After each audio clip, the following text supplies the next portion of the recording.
Hey guys, Mick here from Melbourne Soft Tissue Therapy. In today's video, we're talking all about the feet and how we can unleash the potential that is hidden in your feet. A few exercises here and there just to add into your everyday movements and routines to get you moving faster, quicker, and fitter. So check it out. I'm not going to spend much time talking. I'm going to throw it straight over to Mick. Mick is based over in Thornbury, out of a really sweet little massage studio up the top of a very cool CrossFit space. I came across Mick a few years ago. He's incredible in the soft tissue area, knows a lot, and he's the one that got me and my husband started on our barefoot journey. Both of us completely different issues, but complete game changer. Working in the industry, especially with women over the last 10 years, I've noticed there's probably one common complaint that a lot of people just don't even bother complaining about, but it's one of those things that completely brings you undone, which is your feet. And I think as women age, we put up with a lot of things, but your feet is something that you don't want to be there going into your older years having problems with.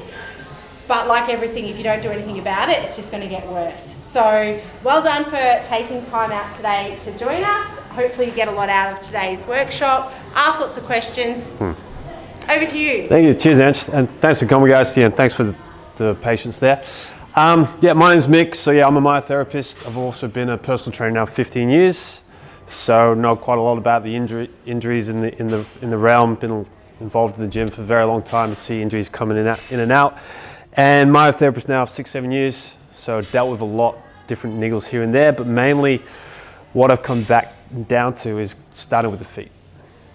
Foundation of everything we do is with our feet, and it's not looked at very much today in the health and fitness area. So we're going to dive a little bit deep into feet, shoes, even look at sedentary lifestyle and bring it all back together. It's going to be a bit more interactive than just sitting there and listening. Like Anne said before, please ask questions, hands up, shout out, I don't care. I prefer to be interactive back and forth instead of me just talking to you. It's not the way I like to work, all right? But to start off with, we're going to do a little bit of an exercise. As the slideshow says, please kick off your shoes and stand up. Socks optional, up to you.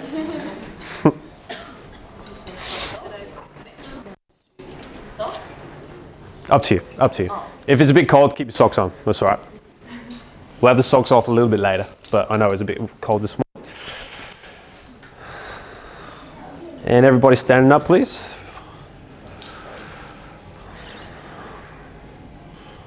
So we're just going to do a small little exercise just to really bring across this powerful message that we're going to go through today. So what I want you to do in a second, you're going to turn to the partner next to you. If there is uneven numbers, please go into 3. Or if it's on the back quarter, we'll just come forward a little bit. So in a second, what we're going to do, you're going to turn to the partner next to you, or in your 3, and you are going to change 33 things about your appearance. I'm joking.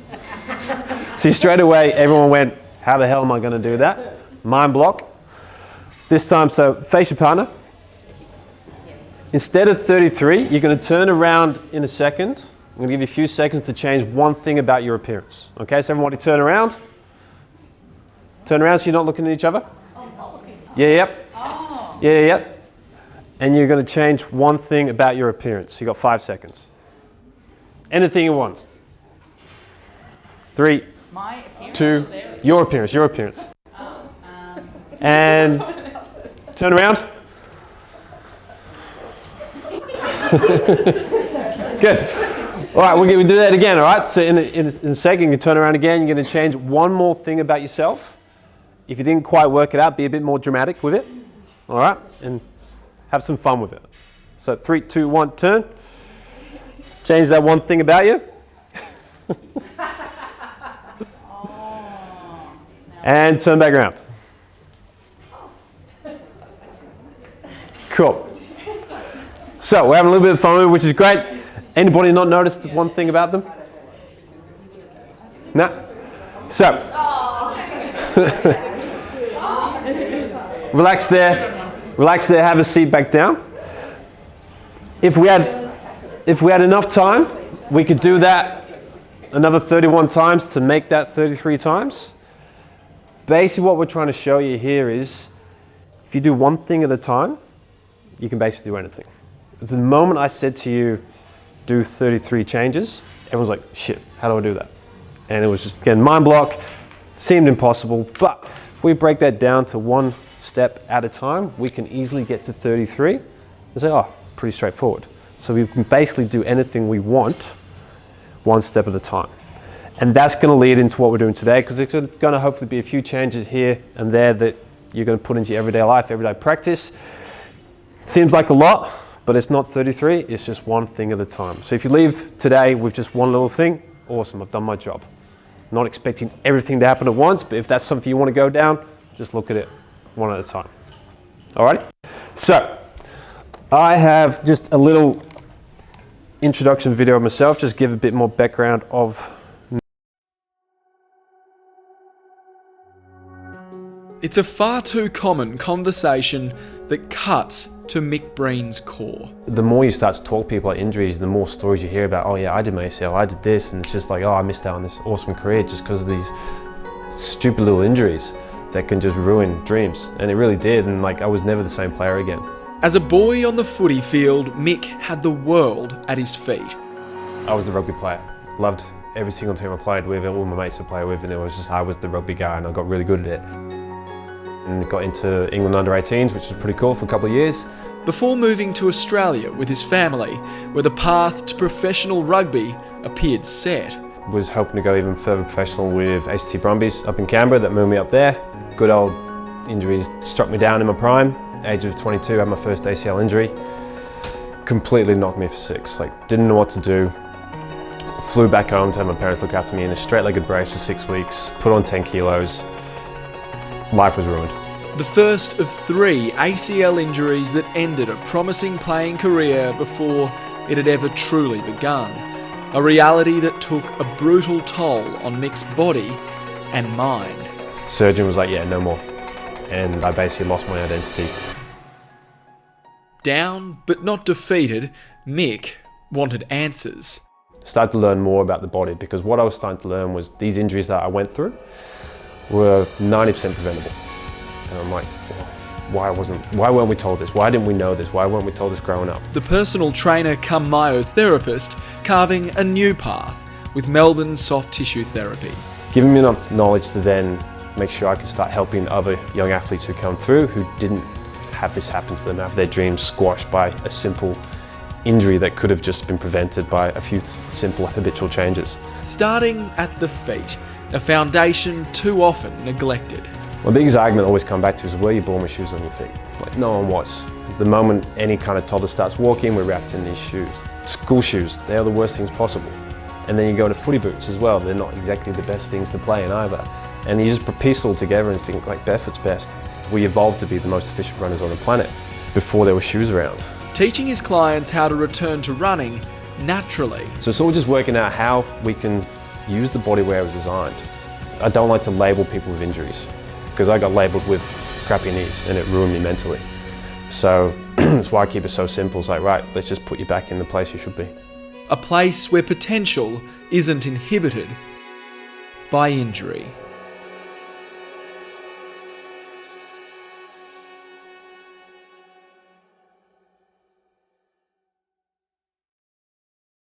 And 80% of these people will experience some type of foot pain in their lives. Anybody had foot pain? Majority. Musculoskeletal conditions are the 4th leading contributor to the total disease burden of Australia. And 92% of adolescents do not get the recommended dose of daily exercise. So you can see we're starting quite a long way behind the 8 ball there. And now we look at the worldwide foot health industry. Pretty alarming figures here. The foot and ankle devices market, so that is stability shoes, orthotics, wedges, you name it, 4.2 billion every year. That was 2021, I think. Podiatry services, just going to see a podiatrist, because that is the thing we do when we hurt our feet or we got pain on our feet. 4.3 billion. And then overall, the chronic pain treatment market, so any kind of pain involved, musculoskeletal, that kind of thing, is 81.2. And that is predicted to be 119 billion by 2030. You can see there we've got quite a big issue. And the thing is, it's not really a healthcare system we've got, it's more of a sick care. Let's just band-aid these treatments. Let's just fix what's going on there without actually fixing the underlying problems. Let's get rid of the symptoms. An orthotic will just, yes, will get you out of pain. A big stable shoe may get you out of pain, which is good, but what's your journey out of them? Are we supposed to wear these for the rest of our lives? If someone came to me with lower back pain, I'm not going to give them a back brace and say, go away, wear that for the rest of your life. It's unfortunately the way this sick care system works, and because there's more money made on those short-term fixes. I'll talk a little bit more about podiatrists later on, and I'm not saying that all podiatrists are bad. The majority, unfortunately, taught a different way. They make a lot of their money on orthotics. Anybody got orthotics? Had orthotics? Yep. Average price, 500 plus, $1,000. Come back every 6 months and keep giving them money. Like I said, we'll get into more details about it later on, but you can see it's not ideal. So we're trying to rewrite the story on feet. That old story we've all got, my feet are weak, I need support, and only an expert can fix them. It's what we're taught. The new story we want to try and get to is your feet are adaptable and you have the power to restore your own natural function. Unfortunately, the feet are treated differently to any other part of the body. Don't know why. Same muscles, same tissues, ligaments, tendons, you name it. Just for some reason, because they're on our feet, they're treated differently. We support them, we crutch them. The cool thing is with feet, they respond to any other kind of muscle. Stretch them, mobilize them, strengthen, all that. You can get back your natural strong function of just learning how they actually work.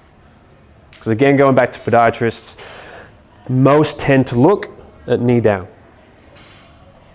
There's a whole rest of your body up here. Your feet are actually controlled by your butt, by your hips. It's all connected. And unfortunately over the years, especially in the health and fitness arena, we tend to train muscles in isolation. Calf raises, hamstring curls, squats. Sorry, no, squats is a big one. We want to work as a whole.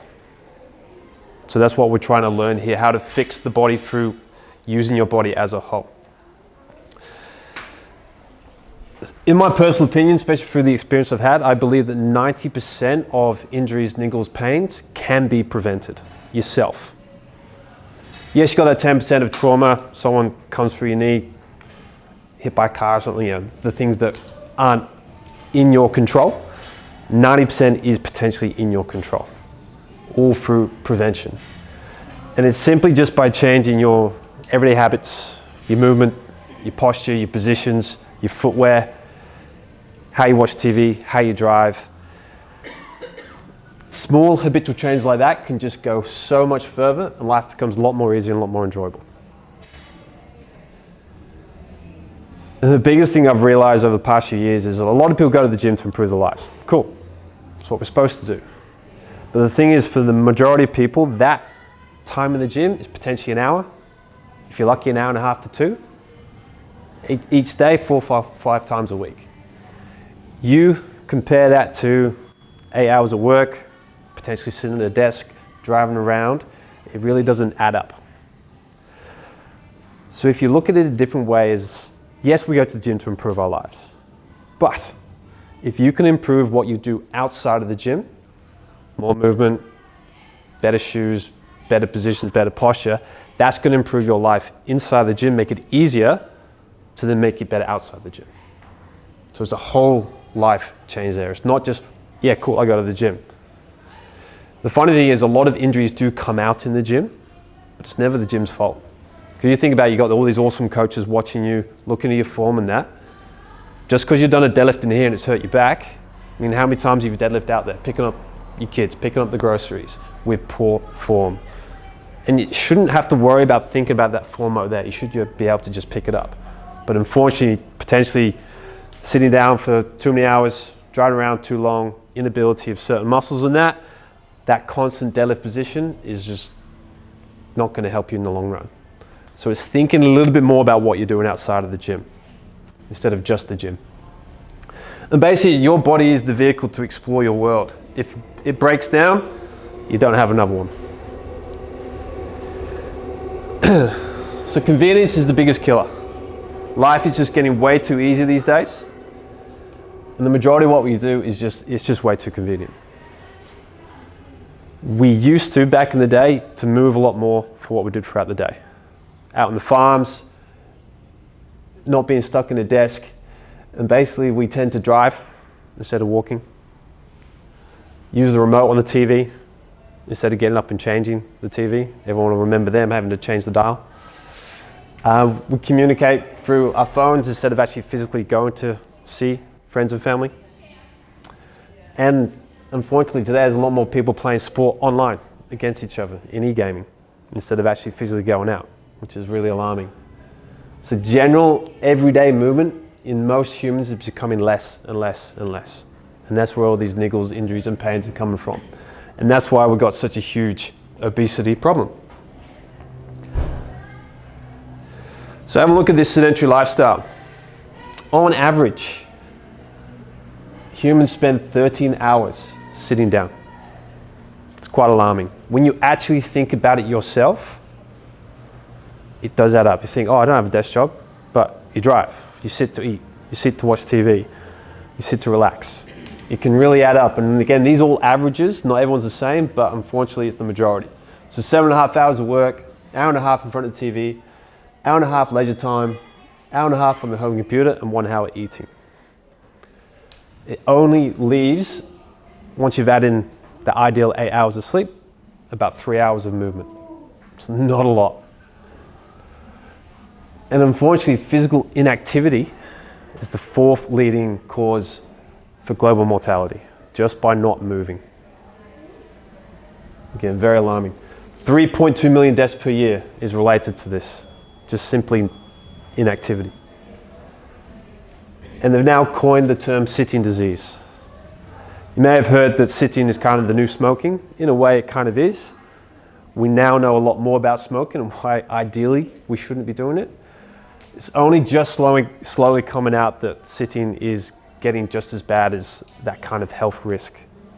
All right? So the consequences of this sitting down leads to weakening, wasting away of our big leg muscles, mainly our glutes and the hamstrings. We spend all day sat on this on our butts. It's very hard to come in the gym and start squatting or lifting. 15 years in the fitness industry, I'd say 90% again of clients who come in struggle to find their glutes. Anybody feel that? Yep. Plenty of exercises out there to help find the glutes, activate the glutes. The easiest way is sitting down less. As soon as you stand up, you're using your glutes. Your glutes are not switched off. They're on, otherwise you wouldn't be able to stand up. They're just lacking the connection between brain and glutes. You basically got glute amnesia. We've got big butts for a reason, to keep us upright and get us going. They keep us strong. We just need to help them out.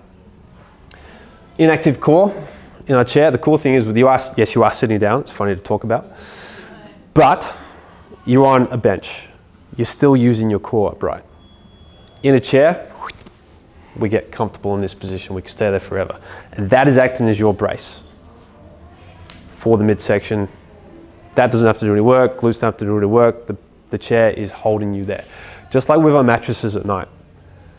If your mattress is too soft, yes, it's comfortable, but you are not supporting yourself throughout that night. 6 to 8 hours of sleeping, it's the big reason why a lot of people wake up with lower back pain, because they're just not supporting their body at night. So thermer the mattress, the better. And spine is a big one. Loss of your normal range of motion. We get stuck in this forward shoulder position. Head starts poking forward. Diaphragm dysfunction. Hard to breathe. Numbness and tingling in the fingers. Anybody had that? 1 or 2? Yep. Neck pain and headaches. Lower back pain. Pretty straightforward. Biggest thing is lack of blood flow. We need blood flow to keep us mobile, keep us strong. And shortening and weakening of important postural muscles, and basically creates a massive imbalance between the front of our body and the back of our body. Body loves to work in symmetry, but very rarely are all of us or anybody in a good symmetrical body. And we're less alert and productive at work because we just get stuck in these chairs. So benefits of standing versus sitting. Standing increases your energy and productivity levels. Lowers your stress, improves your mood. Boosts your metabolism, tone muscles, even reduce common aches and pains. You're using more muscles when you stood up, like say the glutes, hamstring, core and all that are just not there when we are sat down. More blood flow, more oxygen, nutrients to the brain, increases mood enhancing chemicals, always a good thing. Greater mental awareness, more productive, more alert, better at your job, can get through your work a lot easier. Fat burning enzymes are increased. I think it's great, like if you are standing for the majority of your day, you're burning 170,000 more calories a year. And you're not doing anything, you're just standing. So it's good free movement. And they're slowly starting to link this prolonged sitting down to, unfortunately, different types of cancers. Just from that, it's the lack of blood flow. That's the biggest thing.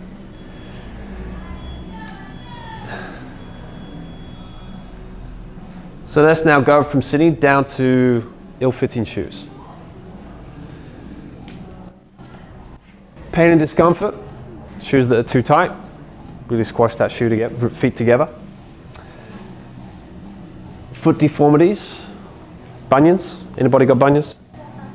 Yep, a lot of people. I have as well. I wore footy boots. Where they gone? Footy boots for 21 years. Nice, tight box. Basically, I can't move my little pinkies. They've been stuck in there for so long. Posture problems. Wearing shoe with a heel raise will affect your posture in a way. Okay, we'll go into a bit more detail that later on. Reduced circulation, increased risk of injury, and performance limitations. So if you have a constantly stuck toes together, lack of blood flow, lack of nerve supply, lack of function up the body, 70% of your senses come from your glutes. Sorry, your feet, to tell the body what to do. If you're in a big cushion shoe that's not allowing that to happen, you're limiting your performance. There's a lot of performance available to you in your feet. Vivo Barefoot, who are the shoe company I'm wearing right now, they did a study a couple of years ago. 6 months of wearing a barefoot shoe, your foot strength increases by 60%. It's just like being barefoot. And the reason why I believe it's so high is because we start off in such a weak position, because the amount of years we've been wearing shoes. And the thing with the body is it adapts to its most common environment. Just like with sitting down, that is most people's most common position. So we kind of build strength in this position. Because the brain's just going, okay, you're going to spend most of your days there. Let's build better, stronger positions. So connective tissue gets put down, builds strength, keeps you safe. You then come into the gym, you've been here all day, you then go to press overhead, neck goes, shoulder goes, something's aching, paining. It's not ideal, because the brain goes, what are you doing? You're not sat at your desk where you are commonly there. Same with your feet. Bunions will cause over time is because that toe box is just too small. Your big toe is so important that it needs to be straight. Any kind of angling in is going to lose the deformity of your arch. You don't get as much function for your glutes. And just, again, limits that performance. Knees get caved in. And it takes time to eventually change. A lot of people believe that, well, we're told that bunions are just there forever. They're not. There's another thing with connective tissue is what's called the dowager's hump. You may see it in some people, they've got the big bump on the top of the neck there because they've been here for so long. It's just the brain putting down connective tissue, again, to keep you strong. And we're told it's irreversible. And again, in my opinion, I don't think it is. Yes, you may have spent 15, 20 plus years creating it. You can eventually get rid of it again. Because the cool thing with fascia,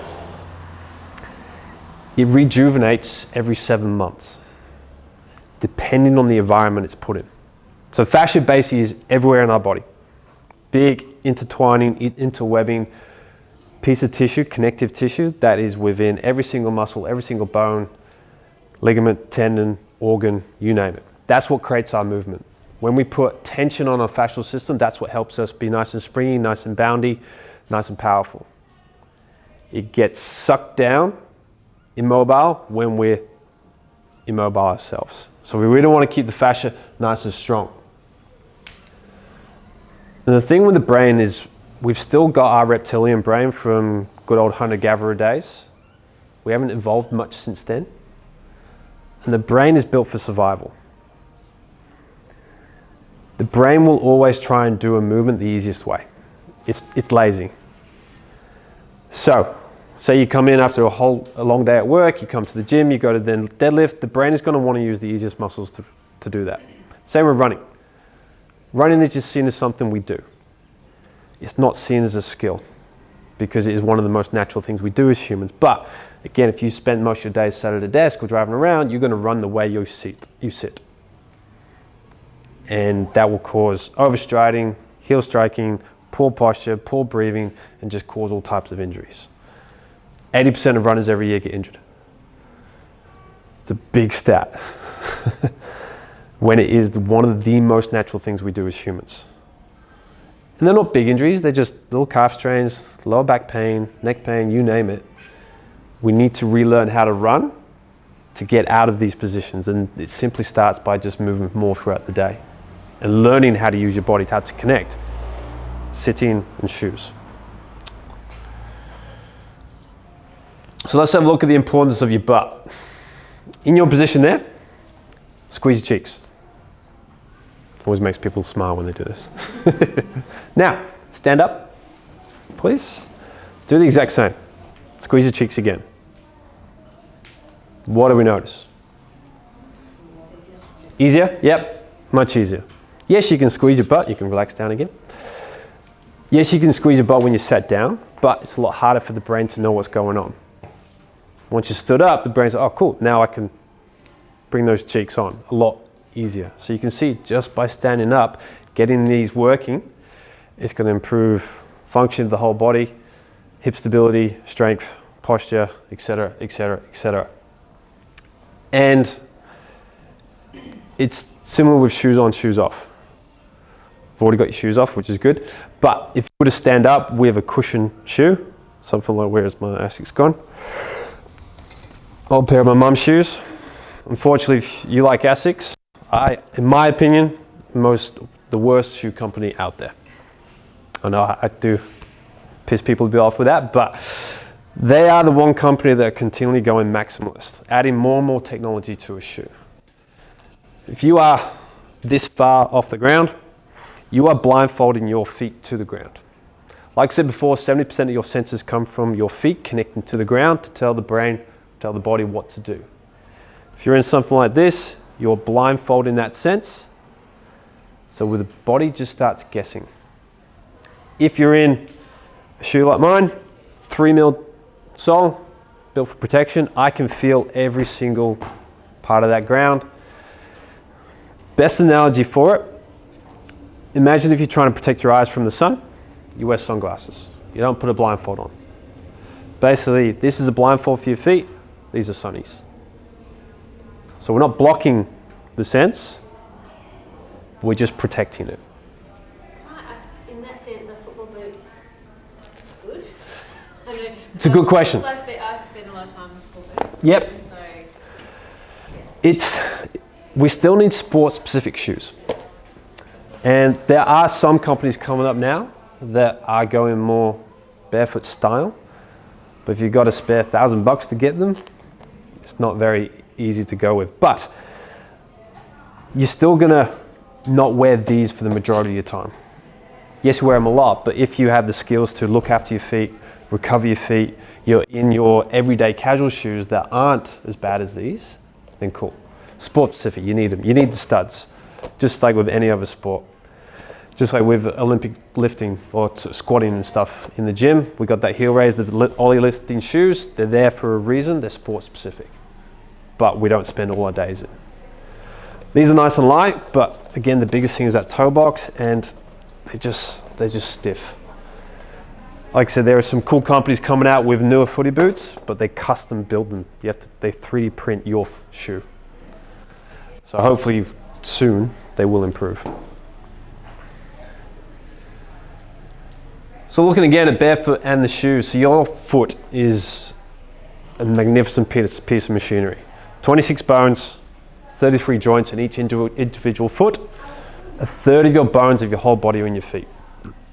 There's a big reason for that. When you go into a ASIC like that, big stable cushion built up shoe, basically turns those 33 joints into pretty much one joint. Takes away that natural function of the movement. The moment you start to learn to walk as a toddler, put some shoes on. Put the new latest Nikes on, Adidas, whatever. The last thing a kid wants to do is wear shoes. I've seen videos in the past of a toddler just walking along barefoot, happy as Larry, put the shoes on, constantly falling over because they've just lost that sense.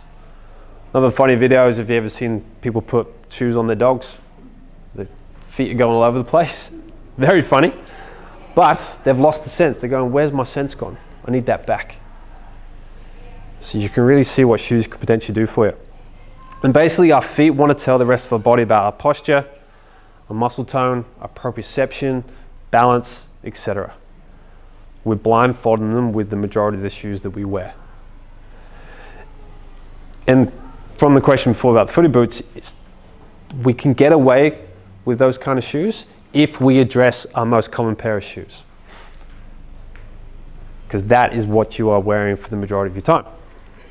Can I ask, 70% of your senses come from your feet. Mm-hmm. I don't understand that.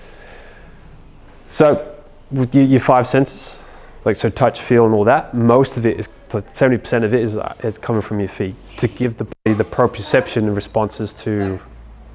Tactile, sensory input. Yeah. So like your vision, your hearing, all those senses, it's enlarged from the nerves on the bottom of your feet. So you got 250,000 nerves on the bottom of your feet. Okay. That's curious. I didn't know that. No, it's when I was like, wow, that's a lot. And we're just so far off for it. Like there's a thing called grounding and earthing. You know, what helps connects us to Mother Nature, but we're so far away from it. There's so much more detail into it. I'm not really that versed on it. But just by getting your bare feet on grass, soil and everything has a massive reaction to the rest of the body. Like, visual input. Yep. A lot of most of your proprioception will come from the feet because this is what connects us. The proprioceptive sense, are you talking about all sensory input? All the sensory input. So we're blocking a lot of it. Leave it with me. Can you explain what the big word was?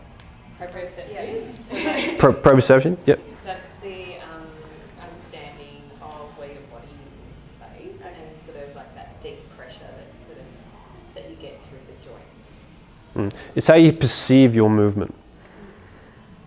So that's the best thing to say. Like with your balance, like which we're going to do in a sec. If you start balancing, if you've got no proprioception, you have no idea where to put your next step. It perceives your next position. Is it like feedback? Exactly. Yeah. Yeah. Telling your body where it is in space. Because it's like closing your eyes, you don't know what you're doing, but you've still got your other senses to help with that. It's how you can like walk around a corner and not hit it with your shoulder because you know it didn't touch shoulder. Yeah. I know we test it by closing your eyes and somebody else takes your toe, and if you close your eyes, somebody else takes your toe, and the person moves your foot up or down, and you've got to pick which one it is, but your eyes are closed. Makes sense. So, like. Go with it, that'd be cool. Go. Tell me, babe. All right, close your eyes. All right, now tell me if your toe is up or down. Up. Yeah, and up or down. Down. Yeah. Cool. To be clear, Catherine is a trained medical professional. Cool. Yeah. I'm just like, Yeah, so it's so important to have that proprioception within your whole system. A lot of that comes from the fascial and the connective tissue system. Like I saw there's a video on YouTube of this guy in England. He ate some meat and got some kind of infection, and he actually lost his proprioception. It's a very rare disease, but most people will never ever walk again. They'll be wheelchair bound. But he was able to retrain his body, and the way he walks is like he has to look. He walks like this because he has no perception of where that foot's going to go unless he looks at it. So he's using that sense to help, but he's lost the other senses to actually know where he needs to do it. Because we walk along, like we don't have to think, oh, put your foot there, put your foot there. Whereas he has to every single time. As soon as he closes his eyes, he's on the floor. So it's basically our sixth sense that's not really talked about as much as it should. So here's a challenge for you. Standing up again. I get all the balance on your right foot, please. A few wobbles here and there. And left foot.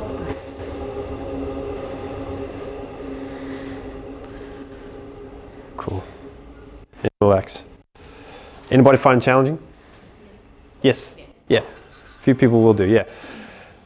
You can relax down again. So balance, again, is a forgotten skill. Aids with that proprioception side of things. 80% of your walking is single-legged. 100% of running is single-legged. Running is a single-legged sport, but the thing is most people do not have the correct amount of stability on one leg, that balance, to make running safe, even to make walking safe. As we start to get older, it's a big risk of simply falling over. And unfortunately some, it can be fatal. You fall over, you break your pelvis, hit your head, just from having poor balance. And all we need to do to improve is just start by balancing on one leg as much as we can. Because again, going back to the feet, for a lot of people, they've got that smaller base to stand on because their toes are squashed in. It's much easier to stand with a wider base than it is here. So as soon as we start getting there, if we don't have this is just going to take forever to find its position, whereas if we've got a nice, strong, stable base, we can stay there forever.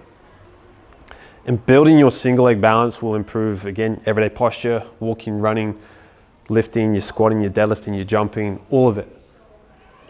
Because it's not just building the balance, it's building that proprioception to allow you to continue that. Like if you are a runner, ideally you need to be able to balance on one leg for a minimum of 1 minute on a flat surface. But for a lot of people, we don't run on flat surfaces, trail running, or on grass and all that. We still want to be able to test the feet. Because the thing is, majority of where we walk and stand and work and all that, they are on flat surfaces. It's not the most natural thing that we should be walking along. So our proprioception is not tested in our everyday living. And then again, you add in the shoes, it's even stiffer. And taking away all the perception of the foot goes into the shoe. Big example, again, going back to good old ASICs, is they pretty much own netball in the country. A lot of the girls and guys wearing ASIC shoes, they are up to the heels. They added in their ankle braces. So you've already got that big stable shoe on, you add an ankle brace, that whole complex is not going to move. Where's the next port of movement? Poor old knee. So catch the ball, you got to sidestep, foot's going over. The brain has no idea that foot's about to roll over. So it's just going to keep going. But because that can't move, poor old knee. That's what happened to me in rugby. I had really poor hip stability. No one touched me 2 of the 3 times I did my ACL. So I sidestepped, foot went out, knee wanted to help out because this didn't come in and help. So with the netball shoes, they're in a more minimalist kind of shoe. I'm not saying they need to wear minimalist shoes. If they had the perception and mobility and strength of their feet, they would be able to tell the brain, oh, please switch my glute on. Okay, cool, we'll just carry on. Cool thing happened to me a few years back when I was getting really deep into the barefoot side of things. I was just walking along a gravel driveway, not the most comfortable thing in the world, but then I was about to hit a big rock right on my arch. My foot kind of perceived it, and I suddenly just went like this without consciously doing that. I was like, what the hell just happened? It's just because my body said, oh, danger, cool, hips come around, bring it around. So it's very trainable. So risk of falling as you get older decreases a big time if you build up that balance. So let's have a look at the major footwear problems. So most shoes are too rigid. They're stiff and there's no movement whatsoever. Good old Viva barefoot. I feel like everyone should be grabbing their shoes. Yeah. So this moves, articulates each way. Taking both off now. So your foot is actually in two parts, your front and your back. The thing is, most shoes will not allow for that. You can really twist the foot back and forth like that. First time I did it, massive crack came out of it and big relief. For some reason, shoe companies believe we need to be stable and stiff. Same with the footy boots. Do you know why? Why they do that? Why do they think that? I don't know. Like, for some reason, especially the footwear, sporting footwear companies believe we need to add to these shoes to increase our performance. Yes, some do, but they're taking away the belief of what we've already got in our natural feet. And it's because of high risks of injuries throughout the years, because of all other things like sedentary lifestyle, lack of movement and all that. They think, oh, let's help with the feet to bolster it. And yes, you can get some performance out of shoes. Insoles, there's those Nike Superflies that you've got a carbon fiber plate to it that add 4% of your speed. No. It's these studies they do. They just come up with these weird kind of studies. And the funny thing with running studies, every single study is done in a lab on a treadmill. That's not how we were born to run at all. And textbooks, how to run, every single thing that we teach in running is from those studies. And we're running mechanically. So mechanically, this may improve us for something, but it takes away so much more. Because again, the netballer going out, if that was able to move, cool, maybe able to perceive a bit better to get out of that potential risk of injury. So rigidness is a big one. Narrow toe box. We've touched on that a little bit. That is not what your foot looks like. The widest part of your foot should be your toes.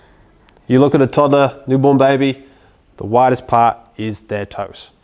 But as soon as they go into shoes, over so many years, closer and closer and closer, look down at your feet, you'll notice they tend to go to a point.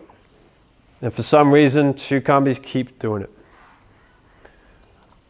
If you ever get measured at your feet, you tend to get measured at your knuckle. And again, who came out with that? No idea. You need to have the space in your toe box to be able to wiggle your toes, for that big toe to be straight, and just, again, create that stable base. Because you're constantly walking along with that big toe pushed in. Again, you just quickly stand up again. We're going to balance on the right foot again, but this time with your left foot, just push that big toe in as hard as you can so it looks like a decent bunion, and then try and balance. You may notice that arch collapse in, your knee collapse in, lower back pain, all kinds of stuff.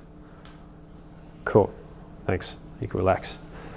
So you can see from just that simple position of that big toe, because that, getting full extension of the big toe, creates that strength in the arch. We need that arch. And that's where orthotics do come in, or let's say that in a sec. But it's not just runner's shoes, it's high heels, men's dress shoes. Now this is not me saying never wear your pretty little heels, men wearing dress shoes. They have their place. They look great. Just not as often as we like to think. Again, just same with the footy boot. They have a purpose, but it's your everyday casual moving around shoe, which is your most important. So try and look for a big toe box for that foot to fit in. Heel lift. Majority of shoes have this heel raise in them for no apparent reason. If you look at the graphic on the left, you've got your zero drop shoe on the left and an elevated heel on the right. Look what that heel does to your posture. So I know if I have a little heel, I got this little, obviously this is wrong, but like I've got a little half inner sole thing that just lifts up my heel in my sandals. And if I don't wear that, I just get sore back, sore knees. But with that just a little raise, it does like... Because you've conditioned yourself to your body's got used to that. And like I said, something like that can help in the meantime. But over time, you can easily get out of that. It may take a bit of effort, it may take a bit of time, which is not what people want to do. They just want to have this fix.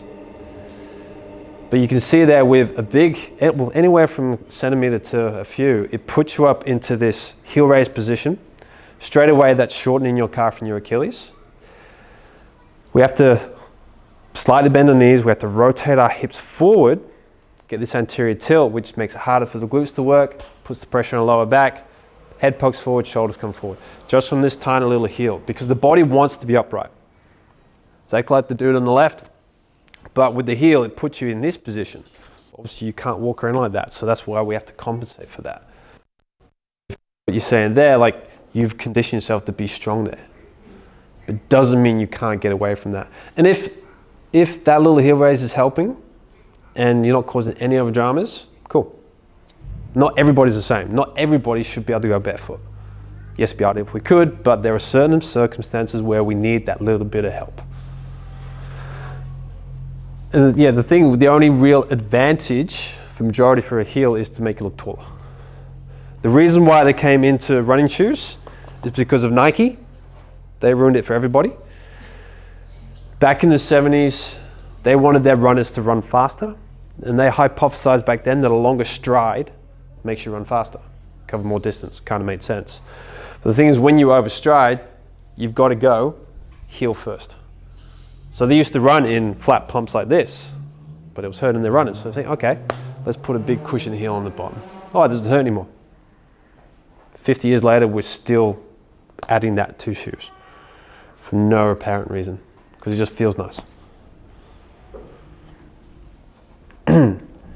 Cushioning.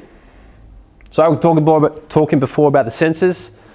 The farther away we are from the ground, the more blindfolded we are to it. And the thing is, they seemed adding cushioning to help with the impact we hit on the ground, help to apparently disperse it. We have all the beautiful technology in our Achilles and our feet and our toes to do that for us. Is that even if we're running on bitumen all the time? Yes. Interesting. Yes. If you are running longer distances, I would recommend still a bit of cushioning. Like, that's actually only changed recently for me over the past year. I used to think, right, everybody should be able to run in a barefoot shoe or barefoot. I was a bit naive in that. And then I found out with a bit more research and working with another running coach in England that we did evolve to be the most efficient runners on the planet. With persistent hunting, how we used to catch our prey, we wouldn't be running 5K, 10K, half marathon, marathon. They're all made up sports. Persistent hunting is jog for a bit, walk for a bit, sprint, jog, walk, sprint, blah, blah, blah. They're not doing a consistent 5K, a consistent 10, half marathon, etc. So having that little bit of cushion is cool. So the shoes I run in are ultra runners. They've still got the wide toe box. They're still flat. They're mobile. They've just got a bit of cushion just to help. Again, sport specific. That make sense? Yeah. Because the thing is, with every single step you take when you run, 2.5 times your body load is hitting every single step. We need to be able to disperse that load evenly. But the cool thing with humans is we're actually one of 2 mammals in the world who, the more impact we put to the ground, the faster we go. It's us and kangaroos. A kangaroo actually uses less energy when it's bounding along beautifully with its massive strides. It uses less energy doing that than simply walking around. They've got a big, strong Achilles, just like us. So when we can utilize the fascial system that we've both got a lot of, we can rebound and run for a very long time efficiently. Because going back to good old posture and our immobilities, our stiffness, weakness, if we are mainly running along with our muscles, poor posture, heavy, in just the muscle side of things, we will tire. Muscles need energy, they need fuel, they burn calories. Your fascial system never gets tired. Doesn't need energy, doesn't need fuel. So if you can utilize your fascial system when running, even when walking, you can keep going and going and going. It's a hard one to get your head around, because again, I've been running with my muscles for a long time, but you will see a lot of the African runners, beautiful, tall, elastic kind of runners, because they haven't had what's called negative nurture. They haven't sat in chairs most of their lives. They haven't worn crappy shoes most of their life. They've used their natural gift of elasticity to run beautifully. And that's why they're the best runners in the world. So we can really utilize that elastic system. And like I say, when we impact the ground, big debate in running, I know we're going a bit running here, but it's always good to know, is the debate of where your foot touches the ground, whether we heel strike, forefoot strike, or midfoot. Again, I used to advocate a forefoot landing. Heel striking helps nobody. But think of when you drop a bowl upside down. Lands perfectly on the lip. You get a nice suctioning sound, and the load is dispersed evenly, and it just stays there. You tilt it forward, forefoot, backwards, heel strike, hits the ground, goes all over the place. There's no way I can do that perfectly. But you can see is all that load impact is going to one spot. Especially a heel strike. That is going to go through a hard stop. Ankle, knee, hip, lower back, spine, you name it. Even with a forefoot strike, which I used to do, it overloads certain muscles. So we want that flat foot, what's called a tripod landing, to disperse that load evenly. Now that's different to walking. Running and walking are completely different. Walking, we heel strike, we come to the outside of a foot, pronate across to the big toe and push yourself through. So again, go back to the big toe. If it's pushed in, I can't get full extension, and I'm going to come in like this, and I'm going to wear a hole in my knee. Again, comes back to how important and straight that big toe needs to be. Support. Arch support, the midfoot support. Yes, it can help with pain in the very, very short term, like the orthotic. Long term, it's limiting your natural ability to move. May have heard of, like, you may overpronate, where the arch kind of collapses. You may have flat feet. Anybody told they got flat feet? Yeah, a couple of people. It doesn't matter what your foot looks like. We're all different shapes and sizes. It all comes back to how much control you have of that foot, that structure. So you can have the flattest pancake foot in the world, you can have a really high arch, but if you've got good control over it, who cares? You may never change the look of that flat foot, but if you've got control of your glutes, your arch, cool, who cares? Just like with anything in the gym, you may look like you don't squat efficiently, but you use your body to what you can do best. So having that arch support in the way, big orthotic as well, as you walk, as you run, the foot cannot naturally pronate, so that is when the arch comes through. We use that pronation to spring us forward, but now it's hitting a hard stop. So the foot's just going to get weak, doesn't know what to do. It's like, okay, that's there now, that can do the work for me. Bottom of your foot just gets immobile, weak and crappy. And it's hard for the glute to do what it wants to do. So having that kind of support, yes, it in the very short term can get you out of pain. Cool, get out of pain. But we need a road out of that kind of support, that orthotic. Toe spring. Where's this from? Put the shoe flat on the ground. See how the front of it goes up? Why? Does your foot look like that? No. Reason being. Everyone shoes. If this shoe was flat, your toes are not strong enough to extend it up because this is just too stiff.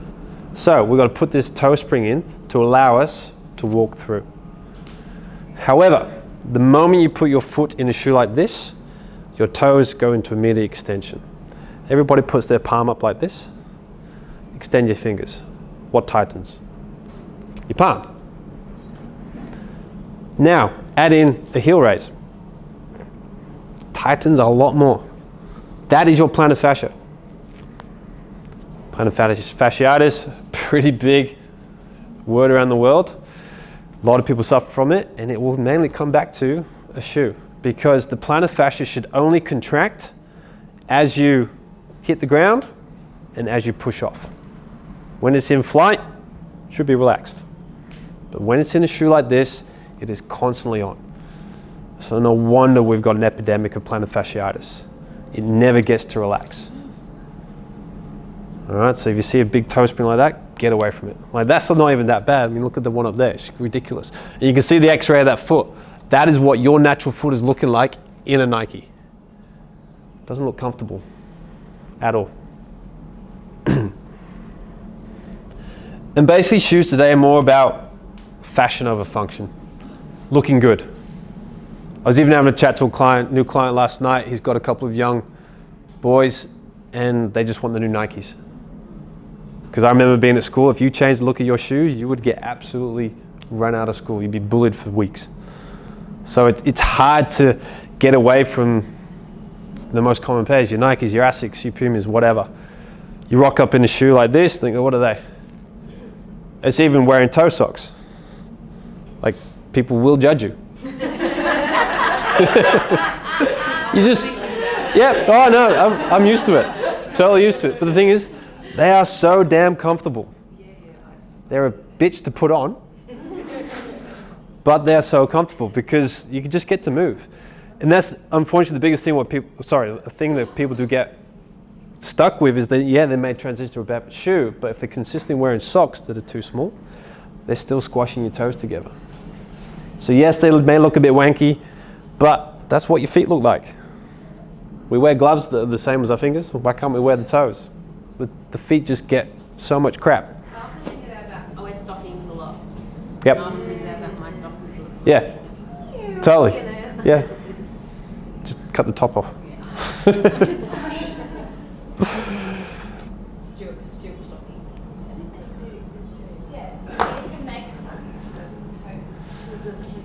There is companies out there. There's an Australian company called Toe Socks, SOX, I think. They've got stockings, I believe. Yeah. It does, yeah, you got to make sure. Tell you, get in that little pinky in. Oh, big toes is the pinky.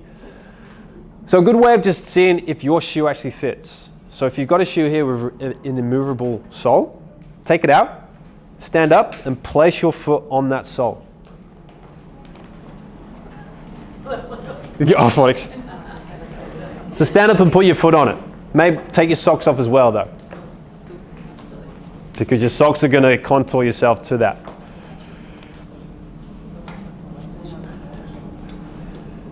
You can see there.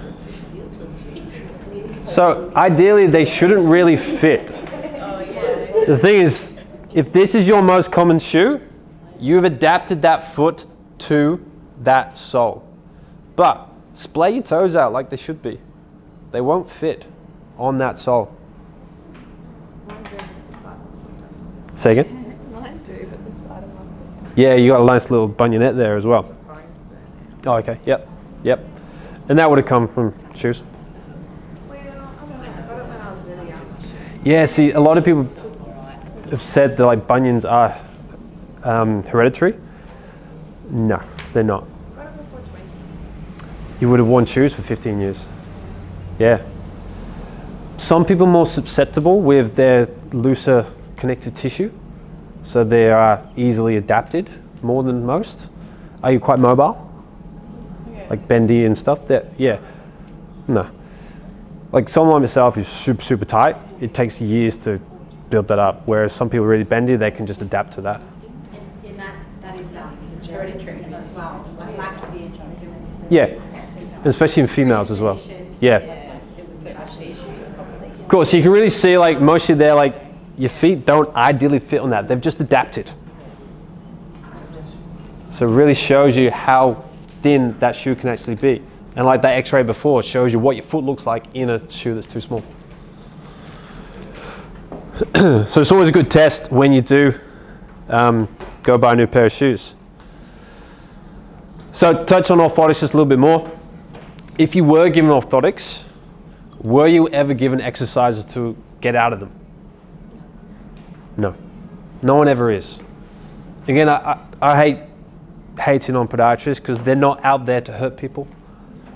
I learned a long time ago that when you go to podiatry school, you're taught how to make orthotics. You're not really taught about your walking gait, your running gait, and again, they normally go knee down. Now there's some great podiatrists out there and more barefoot style. Andy Bryant is the one local around here, well not here, but Melbourne. He's absolutely killing it. And he's got all the skills of a podiatrist to help you with that, any kind of foot pain, but he's going to get you more towards transitioning. And it's a lot what I do as well. Like if I see someone who's got lower back pain, like, the bad habit I have is when I meet someone, I go straight to their feet, their shoes. Everybody knows me, sees that. So like I said, don't judge me, I'm too late. So orthotics, yes, they have their place in the very, very short term. So over the years, I've jumped in a few plantar fasciitis Facebook groups in there just to try and help.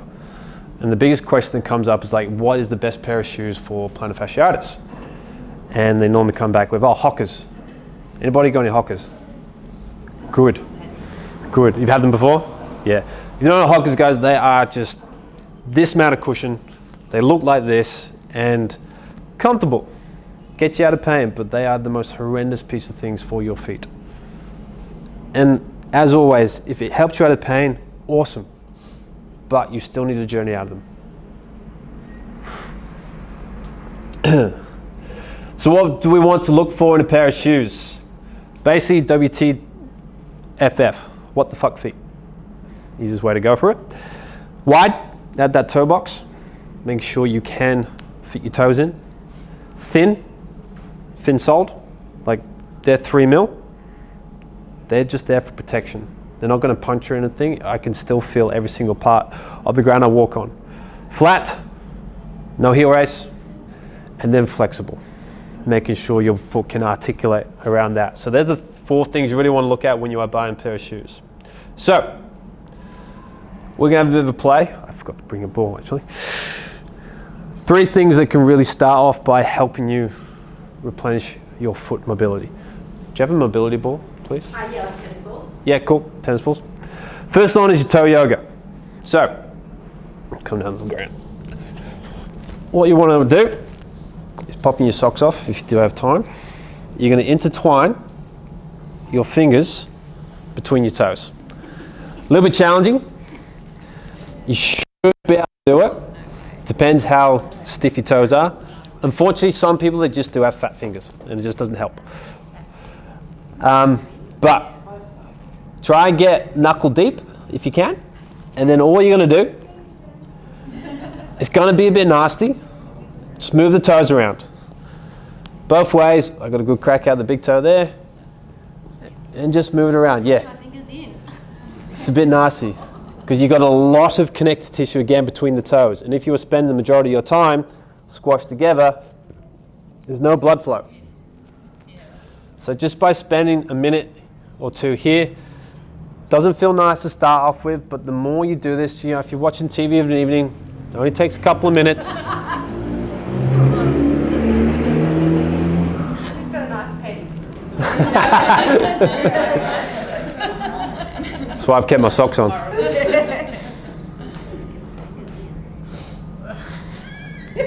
Cool. Jump up for me and just have a walk around. See if you notice anything.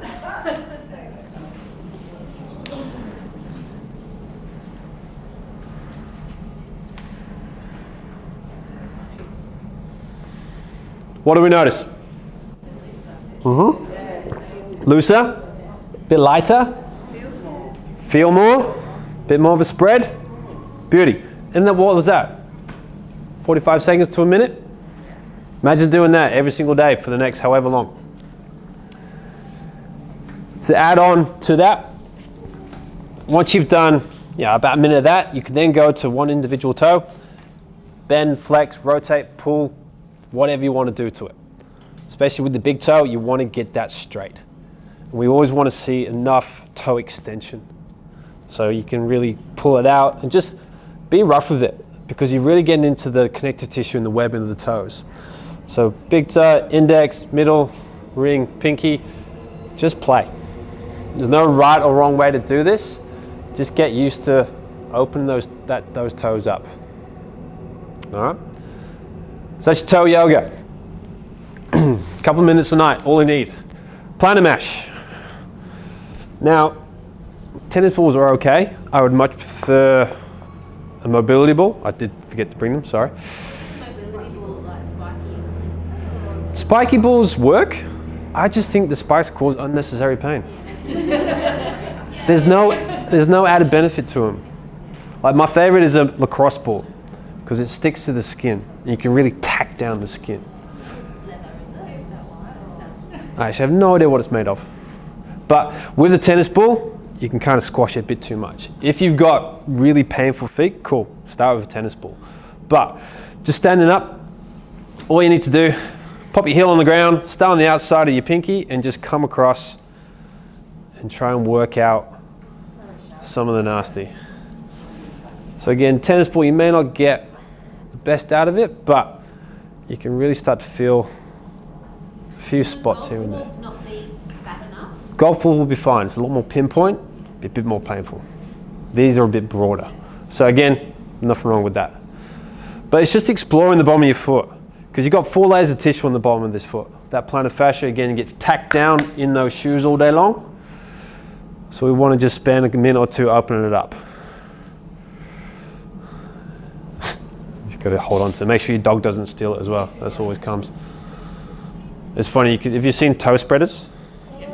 Yeah, so you got these silicone toe spreaders. My dog absolutely loves them. If we leave them out, they're gone. Courtney's lost her last 2, I think. Exactly, yeah, it's the rubber. It's the rubber. Cool. So again, a couple of minutes, just each foot. It opens up the foot there. But again, tennis ball, not ideal. Hockey ball, cricket ball, baseball, lacrosse ball is what you want to go with, okay? All right, take another seat. Now this one, last one I call is a razor away the pain. Getting your fingers in between the bones of your toes. Now this is probably the nastiest of the 3, especially around the big toe and the pinky. The bottom of the foot tends to get most of the love. The bottom of your foot, sorry, the top of your foot doesn't. So with your fingers or your thumb, just get onto the side of the bone. It may not feel like a muscle, but we want to improve these sliding surfaces. Good, healthy tissue should slide nice and freely and should not be painful. Yes. If that is too much for your fingers or your skin, grab an eraser. That's why it's a razor away the pain. And just, it's a little bit nicer. So just get a HB pencil with a rubber and just work your way through there. Big toe in the middle, like you've got 4 regions to work with. Like say the big toe and the pinky will probably be the worst. But again, that just helps improve blood flow and nerve supply. If you suffer with cold feet, this is a really good one for you, because just playing with this for a minute or so, you'll see all the blood start to pool the top of your foot and just get function. Like I said earlier, blood flow is king or queen. All right? So just getting in there, like I say, don't kill your fingers too much, get a pencil, and again, just play. You can move it around, just get a few cracks again, but yeah, really dig. Careful going too hard though, because I had one client who came back with a massive sore on his toe. Like, how hard did you go? Oh, hard. We're causing discomfort, we're not causing pain. All right? There is a limit. So there's 3 easy exercises to do for your foot health that don't require much. 5-10 minutes of an evening, sat in front of the TV, on the floor. Just by starting to do that, even if you are sticking with the shoes you got now, cool. I'm not saying that everybody needs to change the shoes. You can get away with some by doing some foot strength health. Of course, it'd be better if you do eventually transition to a shoe, but again, that's not in your journey. Cool. Just look after your feet the same way. So if you are wearing the footy boots all day long, stiff, you have to wear heels for work. You have to wear just tight shoes, work boots. They're a big thing. If you recover your feet at the end of the day, start of the day, cool. That really just helps take away some of the issues that can come up. Can I just ask a question? Is there kind of a transition process you should take for shoe like? Good question. So there's no exact timeline. Just like when you jump into the gym, you're not going to come in and just deadlift 100 kilos. It's a slow transition on how you are feeling. Like there's been different timelines in the past and I'm like, I don't agree with that because every single individual is different. How's your sleep? How's your nutrition? How's your movement? How's your hydration? Et cetera, et cetera, et cetera. There's nothing wrong with going straight to your casual pair of shoes, changing from your New Balance there to these, if you're just walking around in them. If you wanted to change your gym shoes, that's going to take a little bit longer. But if you get into a barefoot shoe, wear them half an hour, 2 hours, until you start to feel, okay, now I'm feeling this. Take them off, put your other shoes back on. You're sending your feet to the gym for the first time. Again, you take it easy. It may take 6 weeks, it may take 6 months. There's no rush to get there. Speed it up though, you add an exercise like this that can help improve that foot function. If it is more of a gym shoe, again, you can squat, deadlift, lift. Don't run, jump, skip too soon. Again, feel it out. If you're really sore after the first half an hour, cool, take them back. Sorry, don't take it, but take them off and transition slower. Yeah, don't take it back. It's always down to the individual. It's just like with any other injury. I always get asked, oh, how long is it going to take? I don't know. Again, hydration, sleep, nutrition, movement, all that. Each the individual. It always goes off feel. And it's the same as well for, I've got what's called Stand Up to Strength program, where if you are transitioning to a more of a stand-up desk at work, again, it could be a couple of weeks, it could be a few months, who knows. You don't push on until you feel like you can. You're confident in your body, you're strong enough. Because again, that looks different to every single individual. We do some exercises with no shoes. Mm-hmm. Could we do more exercises in the gym with no shoes, or rather than wearing, getting used to barefoot shoes? If we just do no shoes. If your coaches allow it, for sure. Yeah. If it's the funny thing is, like, you see a lot of these Globo gyms you've got to wear shoes. If you drop a 20 kilo plate on your foot, a shoe's not going to protect you. So barefoot is definitely best, especially with lifting. Squats, deadlifts, press, all that, because you are connected to the ground. You can feel the ground. You're going to get this on more. Taking away that little bit of cushion is gold. All right, cool. Good question. Thank you. What barefoot shoes do you recommend then? Because I'm just Googling. You just Like, so. like, you know, obviously, like with running shoes, there's numerous brands. So, Yep. you know, which one's the better? Is there such a thing, or it just comes down to Personal use, like I wear Vivos, basically because I do stock them, I do sell them. I've got 20 pairs of these now because I love them. Are they American?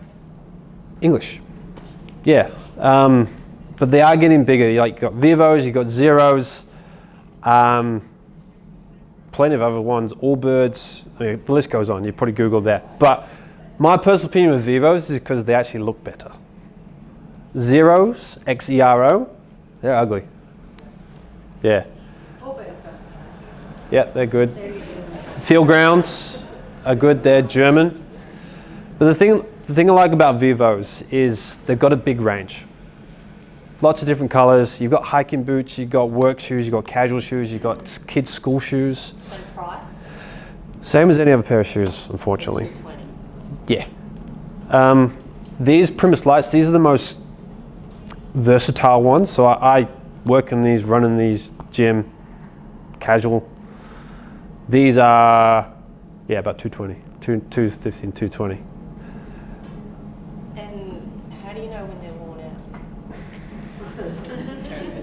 Like, how many kilometres will you get out of that? Don't care about kilometers. That's another thing I hate about running shoes. You need to change your shoes every 100 Ks. Why? Like, if they're still functional and working, like I've had these for maybe 2 to 3 years now, like I've still got grip, they're fine. With runners though, because they've got so much cushion, they're just gonna wear out. They want you to wear them out so you buy another pair of shoes. I've got some people bought Vivos 4 years ago, still got the same pair. It's why I've got 20 pairs so I can choose which ones I want to wear. It's the hardest decision every morning for me. Which one I get Tommy to choose which one we're going to wear this morning. Well, there's a problem we all have, which shoes to wear. Exactly, yeah. But yeah, Vivo is just because like I'm used to. But again, all you got to come back is those 4 things: wide, thin, flexible, and flat. I do have some. What's the weight of them? Compared to There's not much to them at all. Yeah, like compared to that. I know, I used to run them. Yeah. I know. Yeah. I've had everything with those. Exactly. Yeah. So again, it's a transition, and it's finding what you like the most. Like at the end, I do have discount card here for the Vivos. If you are interested, it doesn't mean you have to go with them. There's plenty of options, which is getting bigger and cooler these days. They're just hard to find. It's mainly online. There is one shop here in Melbourne, down in Hampton, Soul Mechanics. They're the ones with the biggest range of barefoot shoes here in Melbourne.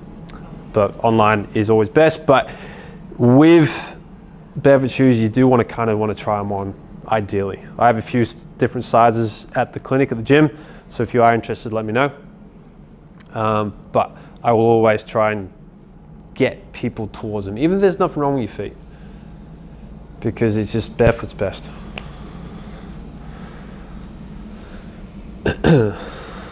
All right, so how are we going to battle against this foot pain, sedentary lifestyle? It's like we said at the start, it's small, slow, habitual changes, one thing at a time, not 33.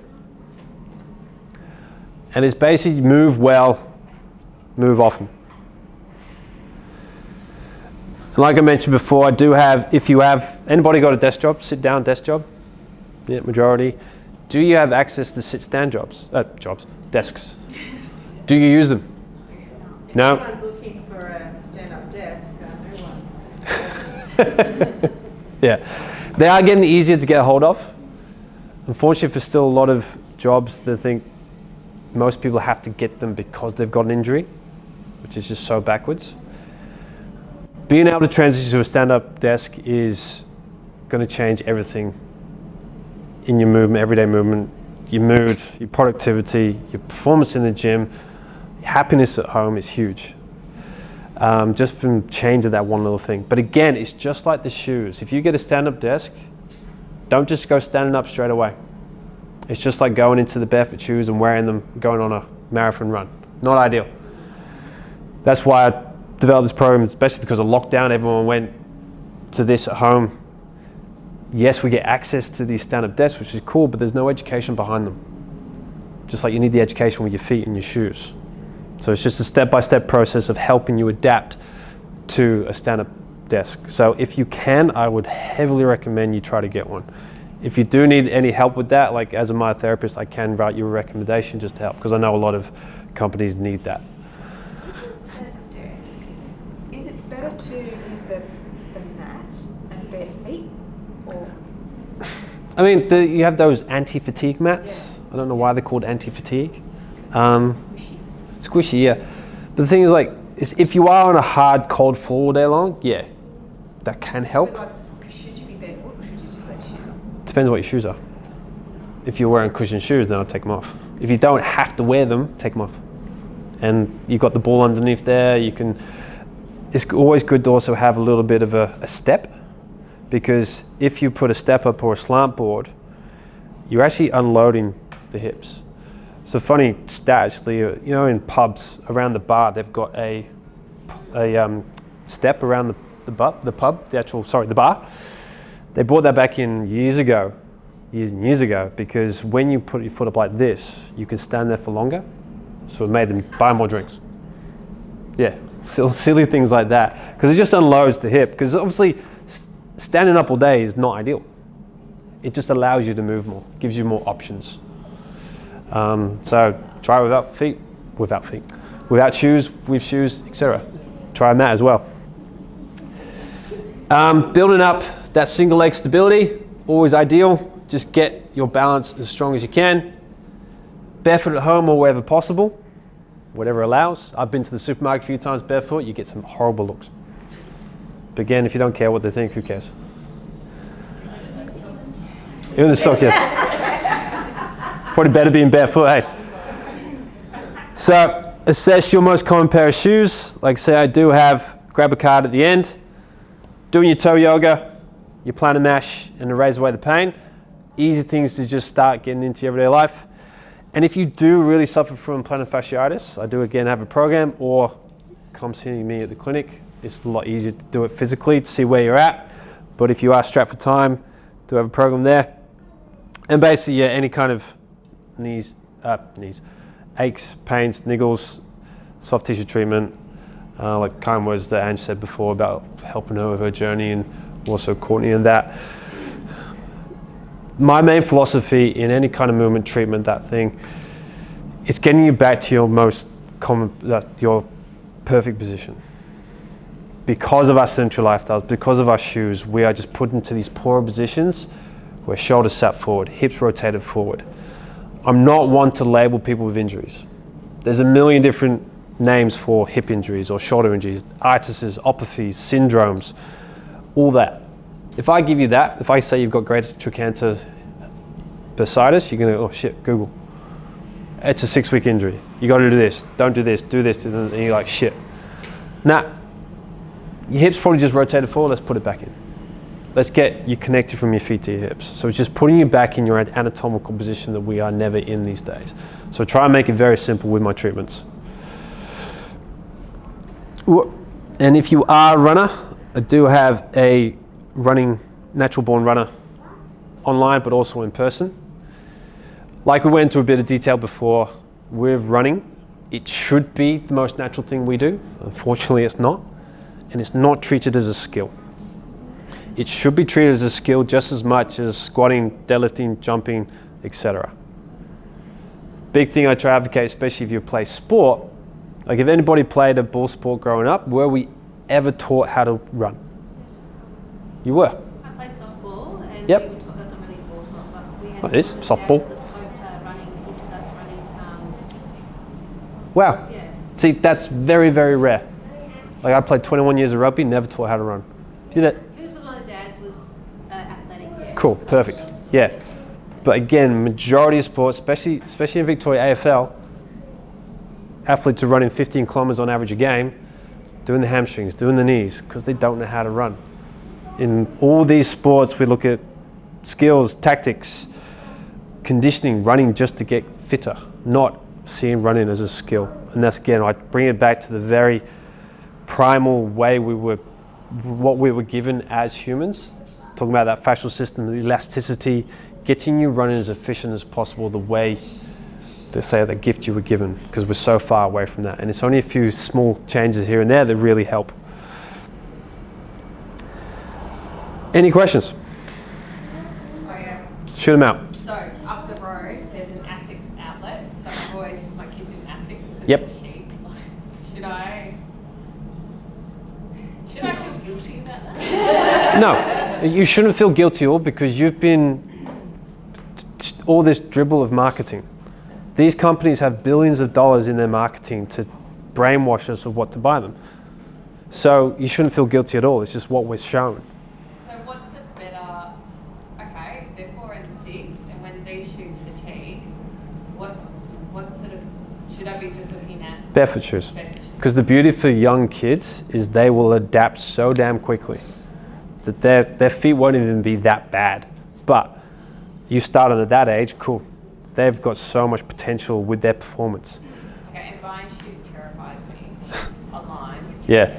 It's just a disaster. Mm-hmm. Do it. But like, if I go somewhere like Soul Mechanics, do they have a shoe? Yes, massive range. Like say, the younger the better to get them in. Yeah, like they even have little toddler ones these days. Just going off those 4 things: wide, thin, flexible, and flat. Because I wish I knew that back then, because I honestly believe my knees screwed up because of my feet, because I had no stability here and I had nothing in my feet. I've been trying to do this for years now. I still can't wiggle that little pinky because it's just years and years of built up. I could. Yeah, I have 10 years of foot so I'm pretty cautious about it. Yeah, so it's the best thing. One of the best things you can do for your kids is get them into just more minimalist shoes, and wear shoes less. Like the kids, in my opinion, like they hate wearing shoes. So with the running shoe then, what about just your neutral shoe? Because you've got your Keanos there, so they're quite a structured shoe. Mm-hmm. Yeah, so what about just an average, neutral running, like Pegasus, Nike Pegasus or something? Is that as bad? Well, obviously it's not as bad as that. Yes, you can still run perfectly in any pair of shoes.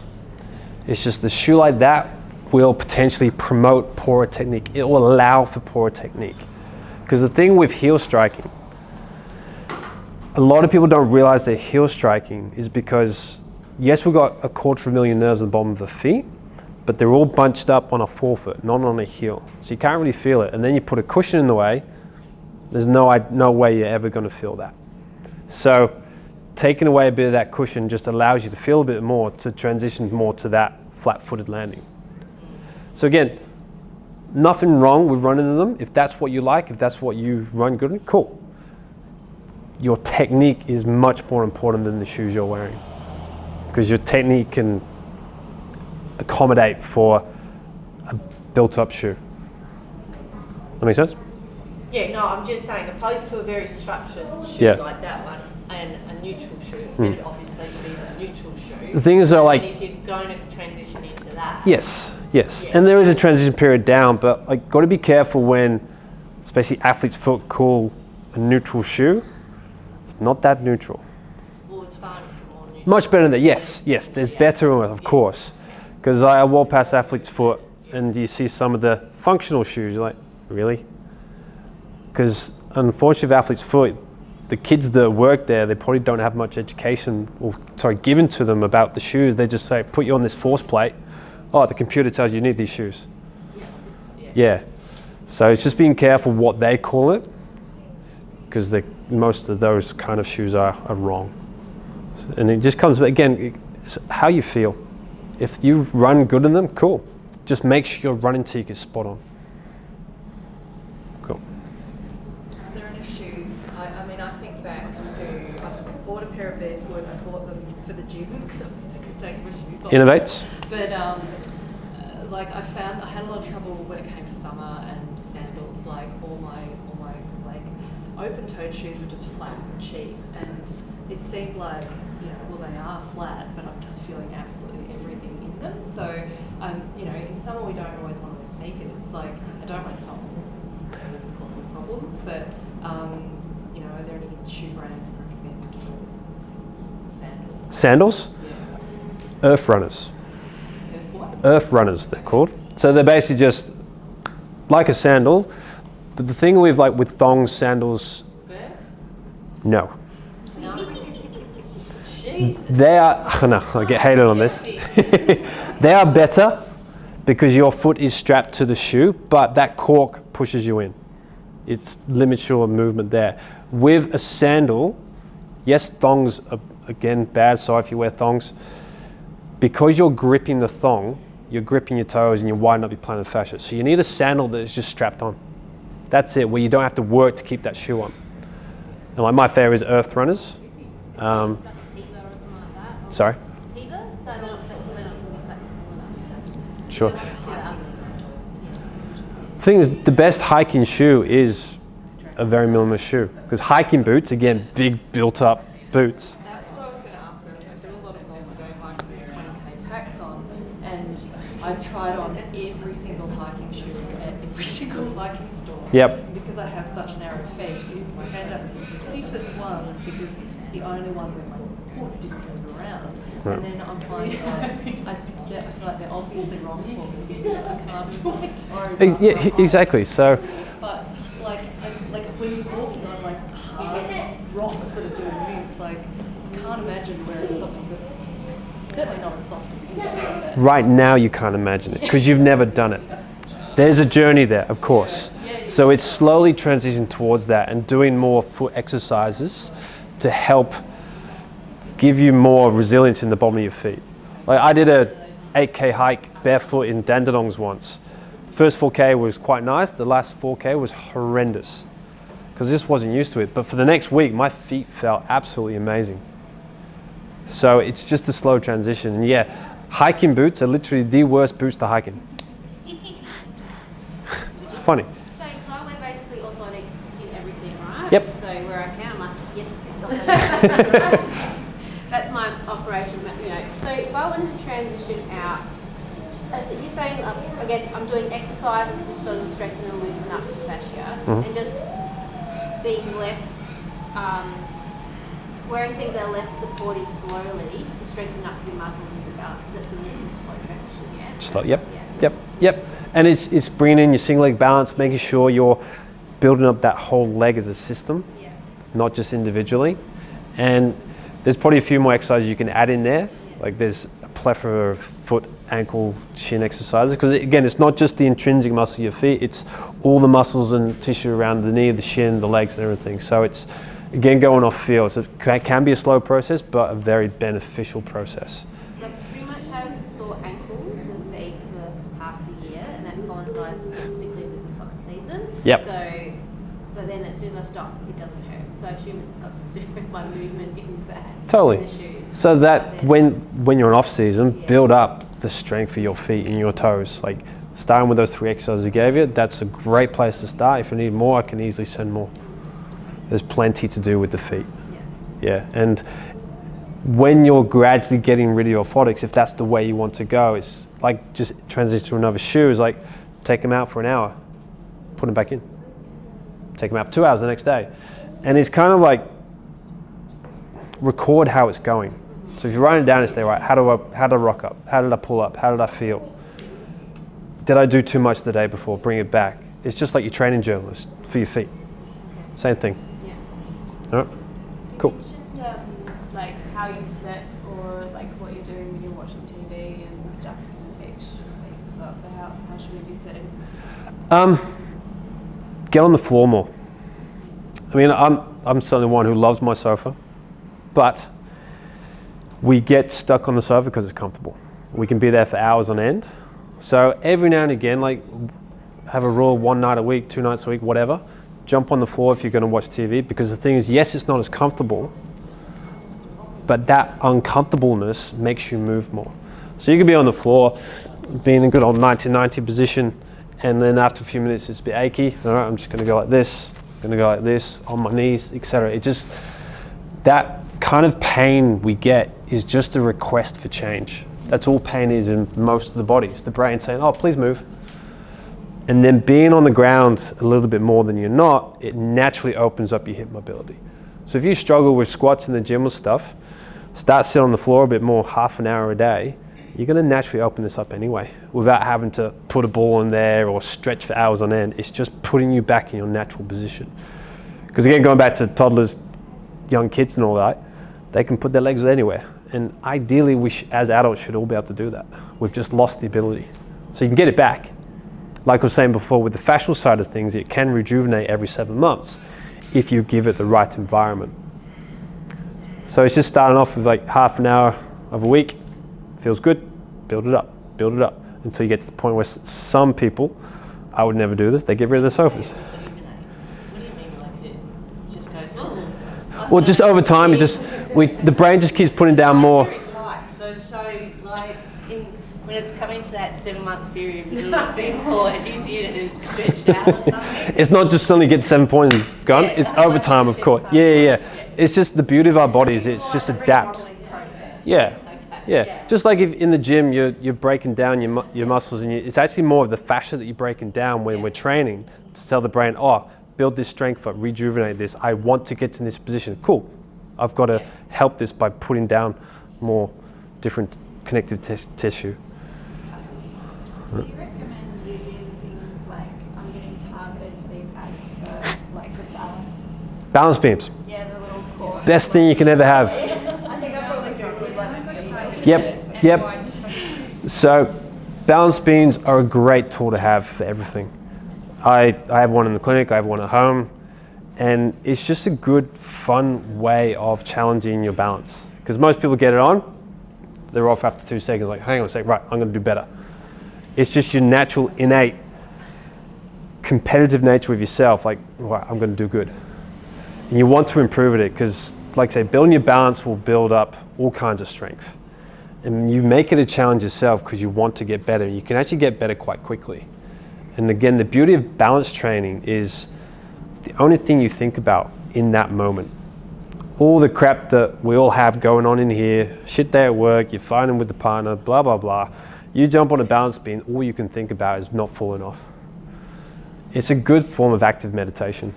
On a literal beam? Literal, yeah, just a balance beam. It's okay. You fancy it. Oh yeah, you probably have the foot collective. Yeah. Yeah. So balance beams, like you jump on cushions, pillows.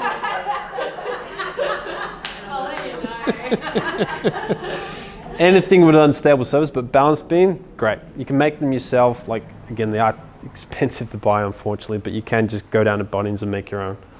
And it's a great tool to have. And like, say we have Tommy at home, he plays on it all the time because it builds up their balance straight away. And you make it a game.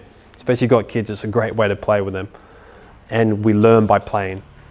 So okay, like I'm starting to balance, I fell off, all right, hang on. No, I'm having fun with this, but now how do I improve this? And there's endless amount of ways you can play with a balance beam. It's cool, good question. We might wrap up. Yep. We might wrap up there. Yep, going on a bit further.